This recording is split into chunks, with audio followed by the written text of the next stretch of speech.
আসলে কি জানেন তো, টিএমসি এটাতে অভ্যস্ত। সারা জীবন যখনই জিতেছে ওরা মারপিট করে ছাপ্পা করে জিতেছে, এটা গৌতম দা আছে ভালো মতো জানে।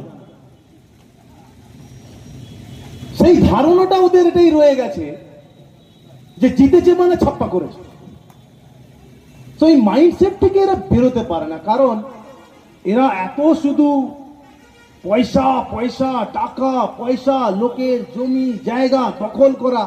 আমি তো জানি এই যে বাজার গেছে, এই যে নদী ধার এই বাজার, হাত পিছু 15-20 হাজার টাকা করে, 50,000 টাকা করে নিয়েছে। সব তথ্য আছে। যাবে কোথায়, 26-এ কোথায় যেতে হবে ভালো মতো জানো তুমি। সে আবার বলে আমি এই বিধায়ক মানি না, তুমি তোমার মানাতে আমার কিচ্ছু এসে যায় না।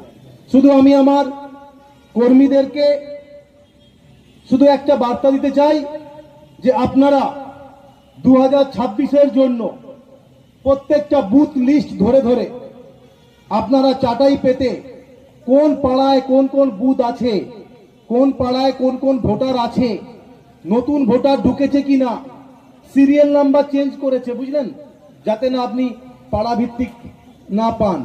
এই জন্য এই কাজটা করছে, এগুলো লক্ষ্য রাখতে হবে।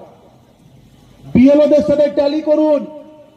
বুথ সভাপতিকে বলবো, শক্তি প্রমুখকে বলবো, সমস্ত শক্তি প্রমুখকে বলবো, বুথ সভাপতি বিএলওদের সাথে কথা বলে বুথের লিস্ট অনুযায়ী ধরে ধরে ধরে ধরে কোন নামটা বাদ যাচ্ছে, কোন নামটা এই ভোটারটা এখানে আছে অথচ তার নাম বাদ গেছে, অথচ সেই লোকটা বাইরে থাকে তার নাম রয়ে গেছে, সেইগুলোকে যাচাই করে আমাকে দিন, আমি আছি তো।